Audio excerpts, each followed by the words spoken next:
Shalom saudara, selamat pagi. Apa kabar saudara? Saya harap kita semua dalam keadaan yang sehat dan bersuka cita untuk menerima berkat yang luar biasa dari Tuhan pada pagi hari ini. Jumpa lagi dalam program Renungan Harian Spiritual Life. Adapun pembacaan Alkitab pada hari ini diambil dari Imamat 3 ayat yang ke-6 sampai ayat yang ke-11. Mari kita siapkan hati kita untuk membaca kebenaran firman Tuhan. Imamat 3 ayat yang ke-6 sampai ke-11. Demikian firman Tuhan. Jika persembahannya untuk korban keselamatan bagi Tuhan berupa kambing, domba jantan atau betina, haruslah ia mempersembahkan yang tidak bercela. Jika ia mempersembahkan seekor domba sebagai kurbannya, ia harus membawanya ke hadapan Tuhan. Ia harus meletakkan tangannya ke atas kepala kurbannya itu dan menyembelihnya di depan kemah pertemuan. Lalu anak-anak Harun harus menyiramkan darahnya pada mezbah sekelilingnya. Dari kurban keselamatan itu, sebagai kurban oleh api bagi Tuhan, ia harus mempersembahkan lemaknya, seluruh ekornya yang berlemak yang harus dipotong dekat tulang belakang, dan lemak yang menyelubungi isi perut, serta segala lemak yang melekat pada isi perut itu. Juga kedua buah pinggang dan lemak yang melekat padanya, yang ada pada pinggang dan umbai hati dekat buah pinggang itu harus dipisahkannya. Imam harus membakarnya di atas mezbah sebagai santapan suatu kurban oleh api bagi Tuhan. Saya akan berikan judul renungan pada pagi hari ini adalah persembahan yang berkenan. Dalam bagian firman Tuhan ini kita membaca tentang salah satu jenis korban yang dipersembahkan oleh bangsa Israel, yaitu korban keselamatan atau peace offering. Korban ini bukan berbicara tentang kewajiban ritual, tetapi bersifat sukarela. Dengan kata lain, korban keselamatan ini berbicara tentang relasi yang hidup antara manusia dengan Tuhan. Dalam konteks ayat-ayat ini, bangsa Israel diajar untuk mempersembahkan hewan yang tidak bercacat dan memberikan bagian terbaiknya, yaitu lemak, sebagai korban bagi Tuhan. Lemak pada masa itu dianggap sebagai bagian yang paling berharga.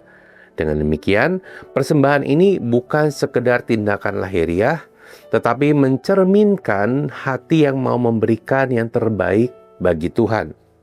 Firman Tuhan menyebutkan bahwa persembahan itu menjadi bau yang menyenangkan bagi Tuhan.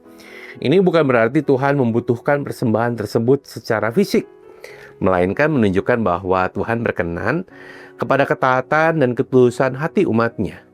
Tuhan melihat bukan hanya apa yang diberikan, tetapi bagaimana sikap hati kita ketika memberi. Korban keselamatan juga memiliki makna persekutuan.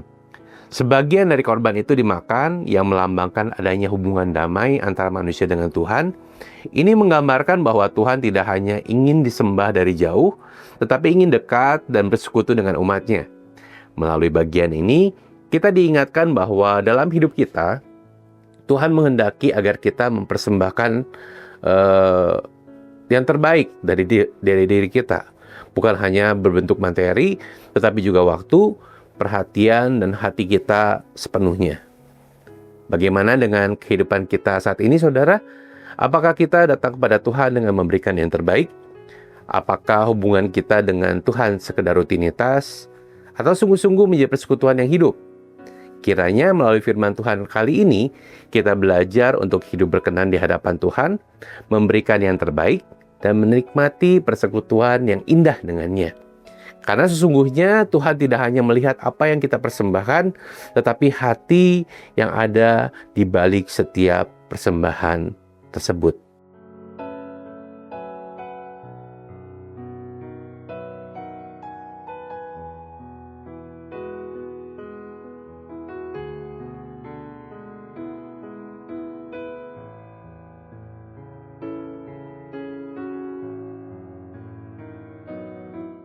Mari kita berdoa.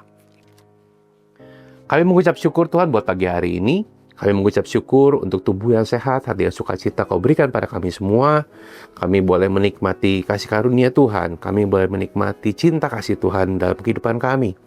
Kami mohon pengampunan Tuhan kalau terkadang kami datang kepadamu dengan tidak dalam kondisi yang terbaik dan tidak memberi yang terbaik dalam diri kami. Kami sadar Tuhan bahwa Engkau kudus, Kau Allah yang luar biasa, dan Kau layak untuk menerima bagian yang terbaik dalam kehidupan kami. Ini kami Tuhan, hidup kami, ini diri kami Tuhan. Walaupun tidak sempurna, kami mau Tuhan, kami membawa hidup kami ke pelataran Engkau sebagai persembahan yang hidup, yang kudus dan berkenan bagi Engkau. Kami mau Tuhan memberikan yang terbaik daripada diri kami memberikan waktu yang terbaik, kami memberikan kapasitas yang terbaik dalam diri kami hanya untuk kemuliaan nama-Mu Tuhan. Dimanapun kami Engkau percayakan, tempat pekerjaan kami, dalam tempat studi kami, Tuhan, dalam keluarga kami, dalam komunitas kami, Tuhan. Kami mau, Tuhan, jadi persembahan yang hidup dan berkenan bagi Engkau. Sehingga, Tuhan, melalui persembahan dalam hidup kami ini, banyak orang yang menangkan dan banyak orang yang mengenal Tuhan. Ini kami, Tuhan, sertai kami, lindungi kami, berjalanlah bersama dengan kami, sehingga sungguh kehidupan kami menjadi kehidupan yang serupa dengan Kristus mau dan inginkan. Di dalam nama Tuhan Yesus, kami berdoa dan mengucap syukur. Haleluya. Amin. Selamat pagi saudara. Selamat menikmati berkat kasih dan penyertaan Tuhan. Ingat, pengenalan akan Tuhan akan memimpin kehidupan saudara semakin serupa dengan gambarnya. Tuhan Yesus memberkati.